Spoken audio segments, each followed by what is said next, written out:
but I just want to see these faces.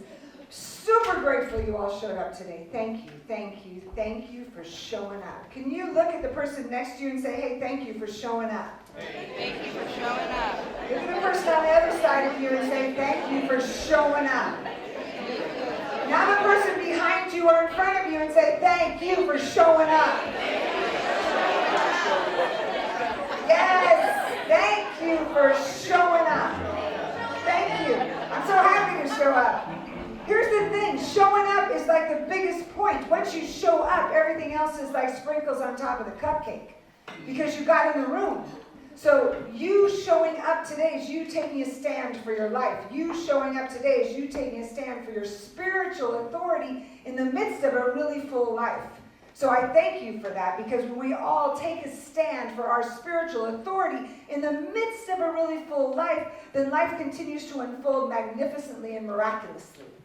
Reverend Michael talks a lot about, we can make miracles the norm. We can have a miraculous life, and that could be the norm. And why would it not be? When we're living spiritually awake in our spiritual authority, it's the norm to live in miracles. It's the norm to have them pop up. So every day it's like, oh yeah, there's another one. Thank you. Yes, please, and more. More sprinkles. Because you showed up. When we absolutely are standing in gratitude for our lives, whatever comes forward, the gratitude for our lives leads us into the door of more abundance. We're not living in, if only this happens, then I'd be happy. You know the if-onlys? If only I got that car, whew, I'd be super cool going down the road. If only I was in this relationship, I'd feel loved. I'd feel totally loved if that person showed me I was loved. If only I had that certain job, then everything would be okay. Does everyone know what I'm talking about? Who's been living in if-onlys? Up until now. That's a trick question. Who is living with if-onlys up until now? Because I want you to bust your if-only. Yeah. Just bust your if-only. We don't need it anymore. If-only keeps us in a small box of containment of looking for circumstances, relationship, job, whatever else is outside of us to fill us up and stand in our spiritual authority. The Spirit doesn't really give a hoot about that. There isn't an if only. If only this day is great, all will be well. Just bust through if onlys. Agreed? Yeah. Great. From this moment onward, no one in this room is going to be living in if only. Instead, just switch some new words around. Yes, please, and thank you. Say those. Yes, please, and thank you. Brilliant. Yes, please, and thank you means I'm just standing in gratitude. This is a month that we look at gratitude because it's November. But let's look at gratitude every breath, every second, every moment. Like in this moment, could you just be grateful from like the top of your head to your toes? Grateful for your head, grateful for your shoulders, grateful for your chest, grateful for your hips, grateful for your legs, your knees, your joints, your ankles. Grateful just the way it is. Yeah. You don't have to change a thing. Grateful the way it is. That's our start point. Can I stand in gratitude for what is in this moment? Because what is does not have to be what's outside of me. Catch that, please. What is does not have to be what's outside of me. What is what's inside of me. It's always about the inner, the inner, the inner. If you've noticed this morning, it was wonderful to sit here and think, wow, as I was listening to the affirmation, to our reading, to our beautiful musicians and singers, listening every word, there wasn't anything that was based on circumstance. Not one thing. Not the affirmation, not the song. Nothing was based on circumstance. Everything was pointed to the inner world. Love, peace, faith, belief, standing in our spiritual authority. Everything begins here. This is our start point within. We have these beautiful lights of being within our souls, each and every one of us. We've got bodies that have lights within. Now, we came here in this beautiful body, which is why I want you to be grateful for yours, wherever you're at with it. Be grateful that you've got one. Because if you didn't, you might just be this light of orb, an orb of light floating around the whole planet. Not bad. It's not bad. It might be a really exciting thing, floating around the planet as an orb of light. But you came here to express. You came here to express your own inner orb of light within you. and then move it out through you, that your light comes from within, without. Not, let me go look for my light. Let me go see if I find it in that outfit. Let me go shopping and look for it. Let me go find a relationship and look for it. Your light is within your soul, and it's moving through you to come without. Make sense? Yeah. So from within, we allow our light to shine out.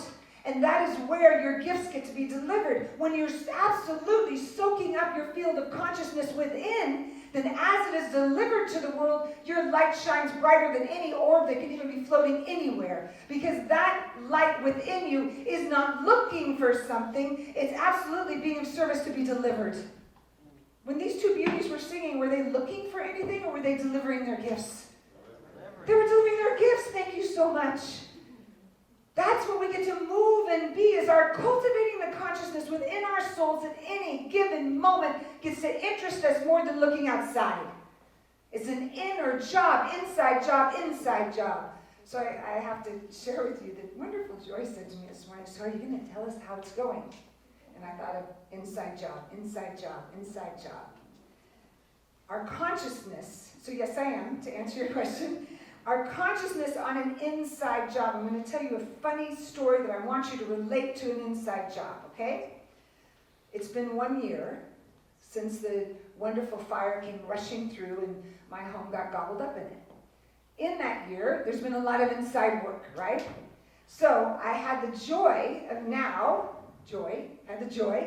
of finding a wonderful silver, my parents call it the silver bullet, I call it the temple trailer.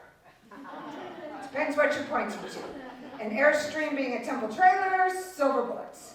So when Dad pulls up and says, so how's the silver bullet? It's a temple trailer, please. This is a temple, and it looks like a trailer, and I'm calling it home. Right? So I'm very, very, very grateful that at least a year after, there's an semblance of some sort of a home. Now, even up until 2 weeks before last weekend was meaningful to me because there was the anniversary. Anniversaries are so interesting. My body knew it was coming before I ever looked at a calendar. 3 weeks before November 9th, I was on a flight and sat to meditate, and as I'm meditating, all of a sudden I burst into tears. Don't know why, just burst into tears.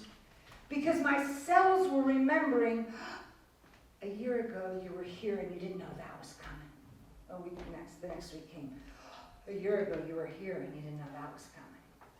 And I had to keep talking to my cells and my inner sanctuary like, it's okay.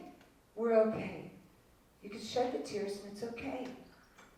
So I was committed to knowing. I was absolutely aiming and intentional that on that 1 year mark, I was going to make sure my temple trailer had all it needed, because up until that moment, it looked more like a campground. There was like ice chests out front, the fridge wouldn't work, the stove wasn't working, the heater wasn't working, the air conditioning wasn't working. So every day I was like, woo, I wonder what's going to happen today. One day you'll laugh, I came home, it was so windy. The awning was flying in the wind. Okay, I don't weigh a lot. And I'm trying to hold down an awning of a 31-foot Airstream by myself in the windstorm. This is like, okay, this is really what flying is about. I'm going to start flying any minute. So my intention was on that date, there was going to be some semblance of calmness. It just meant something to me. It's like a way to celebrate, right? To celebrate life, to celebrate the semblance of life coming back. And that was fulfilled. Now, the week before, we got one of the biggest windstorms LA's had for a while, right? I didn't know it was coming. I thought, oh, it's just going to be a little breeze. I go to sleep.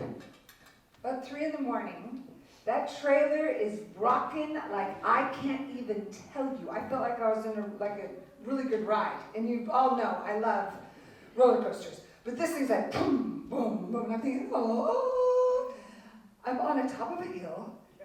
By myself. Okay, 2 dogs. In this trailer, and the trailer is literally going like this, and I can hear the furniture on the deck just lifting up and flying across the yard. What movie was that? Wizard of Oz? Like they were flying. And I knew that it was not even safe for me to open the door. If I could have exited, I couldn't have made it from that door to my car. There was no way. I would have been, if the furniture is flying, the furniture weighs more than I do. There's no way I could have made it out the door. So I had to surrender to my inner sanctuary. I had to find a place within to go, okay, what's my practice? Because the head starts doing this. The head starts saying, is it going to roll down the hill? Is this trailer going to get blown down the hill? And where's the quickest exit? How am I going to get the dog? And my mind starts to go. And all of a sudden it's like, whoo, come back. What do you know to be true, Kim? Pray.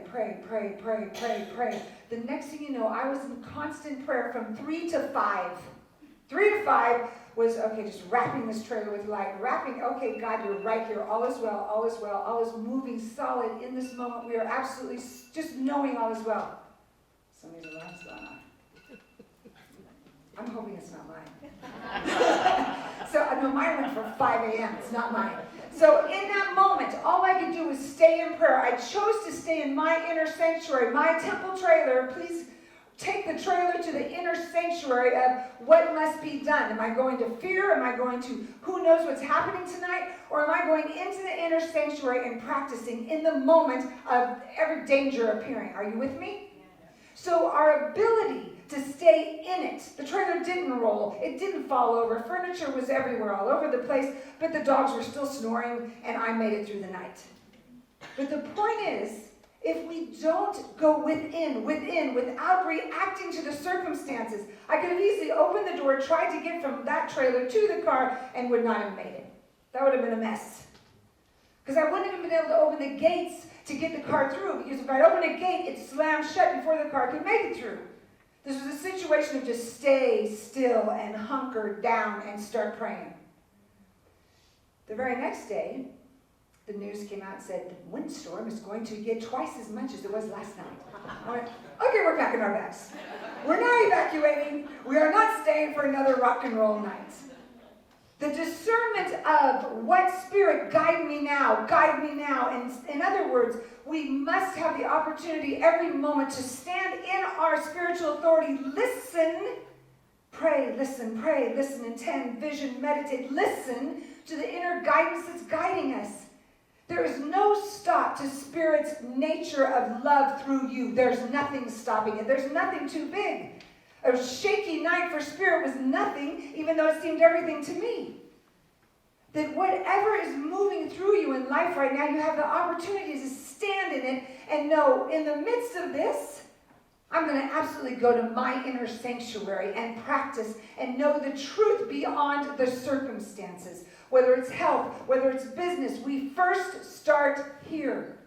A very dear friend of mine was looking for a job for over a year and was feeling the pressure of it, and it started to get more intense, and we kept doing prayer, going back to prayer. She'd go to interview to one, and nothing would happen. We'd go back to prayer. Instead, she was committed to not running to the fear of, I'm not going to make it. How am I going to take care of my children? What's going to happen? She'd call, and I'd say, and now we're going back to prayer. And what is it your intention is? To call forth the divine job where I'm a perfect fit for somebody, being of service, and it fits for me. All of a sudden, a month ago, I'm having lunch with someone, a group of people, someone I've never sat in front of before, says to me, oh my goodness, my husband's company, they just lost their CEO. They need a new CEO for a nonprofit fast. And I went, need a CEO for a nonprofit? I know someone who's perfect.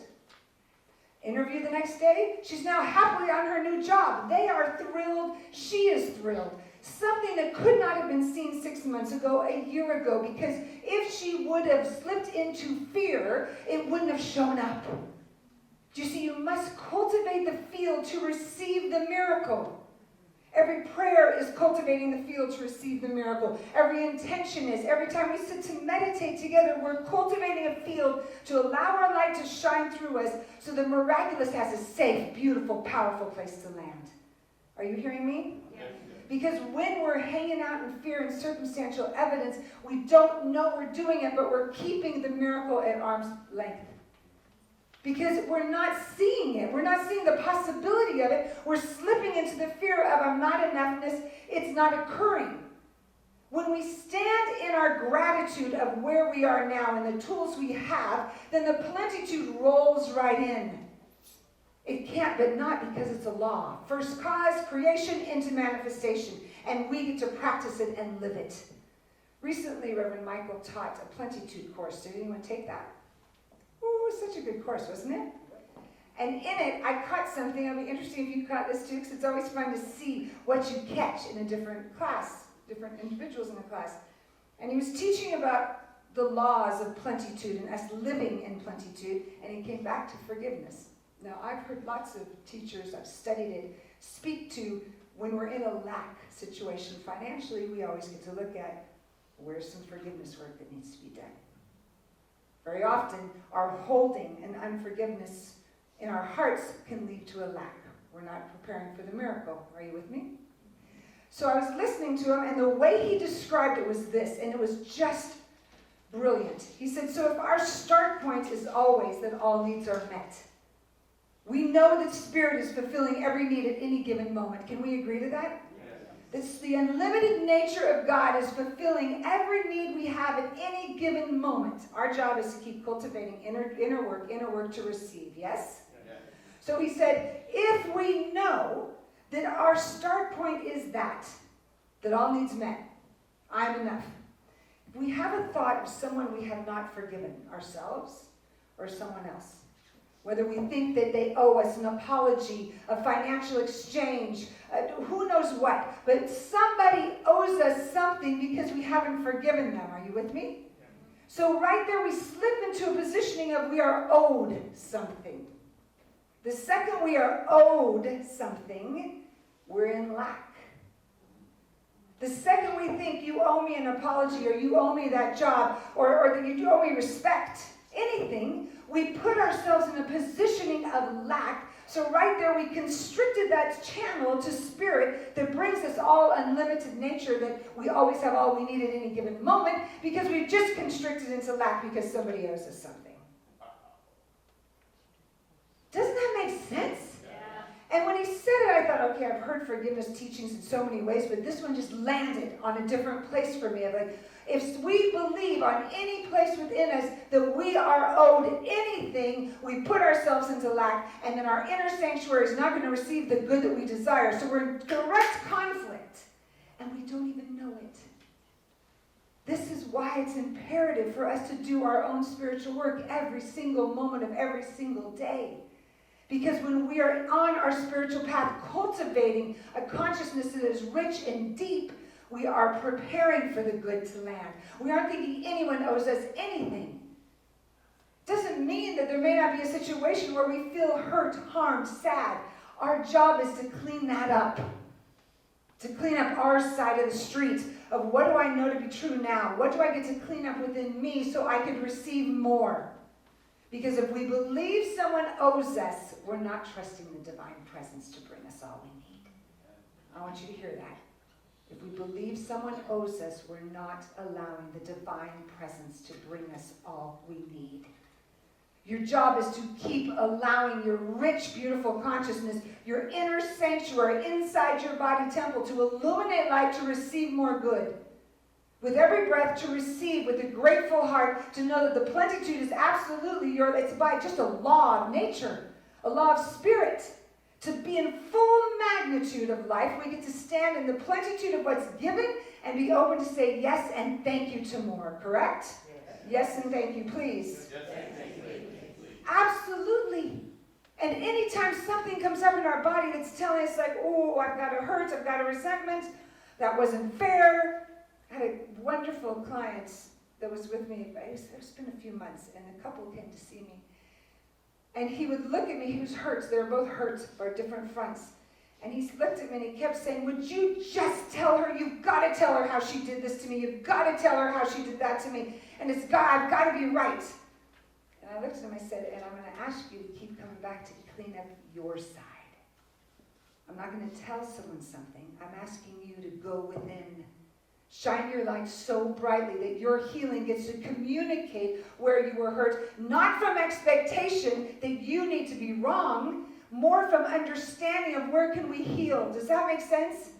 So it doesn't mean that we take a hurt and just go, it's okay, you could hurt me again. That is not at all what I'm saying.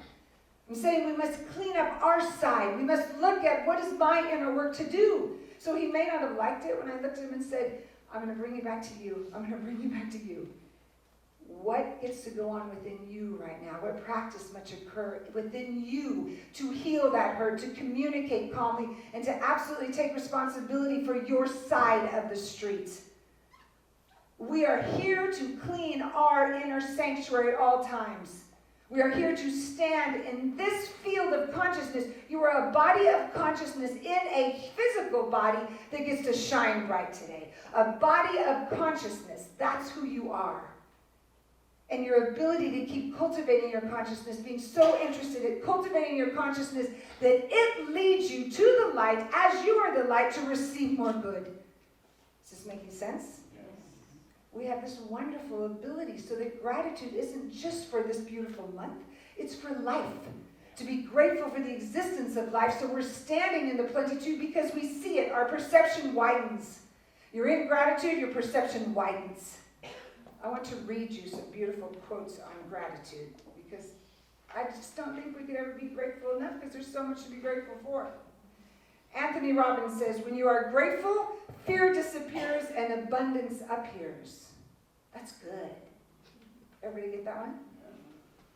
Wallace Waddles, I love him. He said, you cannot exercise much power without gratitude, for it is gratitude that keeps you connected with power. It is gratitude that keeps you connected with power because you're not in lack. Michael Beckwith says, evolved people give thanks for life, for the intelligence within the body temple, within nature, for what most people don't even notice as they navigate through the day. Gratitude is an expression of humility, a recognition that even before we ask, good has been given to us. Even before we ask. When we stand in gratitude for this existence, we stand in gratitude for things that we're wishing for, that we're already grateful for them now, then Spirit knows there's direct access to go, let me just hand this to you. Because you're already grateful for it. Stand in the gratitude today of living a life of plenitude everywhere present, that you have more than enough to give because all needs are met. There's nothing that is owed. Are you with me on that? Yes. All needs met everywhere. Yes, please, and thank you for more. All needs met. That's where you get to live, so you're standing in full magnitude of the abundance of Spirit as your life. And when you're in full magnitude of the abundance of Spirit as your life, you have more to give because you're living from the overflow. Living from the overflow means you get to just keep giving more because you're living from that spaciousness. Yes? Yes. So, temple trailer on the hill. You can imagine. The wind stopped finally, put the furniture back together, and I made that mark that on November 9th, exactly 1 year, I got to stand there with my family and bless it all. Bless it all. And my family knows me well enough to know we're going to have prayer, we're going to have blessings. There's a joke in my family, and only my dad will be the one going, is she still talking? And I'll hear Mom go, David, she's still talking. Which is all good. And we went to do the blessing in the night, and we stood out into the heart. The heart that led the way, if you all remember. That was the only thing that was left on the news, how we knew my house was gone, because that heart was still beating. So the trailer stands, temple trailer's right next to the heart. And I'm standing in the heart with my family, and we're holding hands to just bless this land, to bless the process, to bless the goodness, grateful now for that house that's there. We know it's there. We can't see it, but we know it's there. So we're going to bless every step of it. And in that, which could have been an emotional moment, could have been like, oh, what happened? As I said to everyone, could you please pick something, some quality that you wish for, that we're bringing forth in this new house? I heard things like this. My daughter goes, I'd like a good toilet. I'm like, Lila, we're blessing the toilet. She goes, yes. I think Lucas said something like a cozy bed. Okay, cozy bed. Whatever it was, we had humor in our let go. That there wasn't a moment of, oh no, look what happened. Because if you remember, we're not taking that. Something occurred. But we took it as in, what are we cultivating now? A life of love. And that's not based on any circumstance. Your life of love gets to lead the way so that your inner sanctuary always is your leading force as you go out into the world.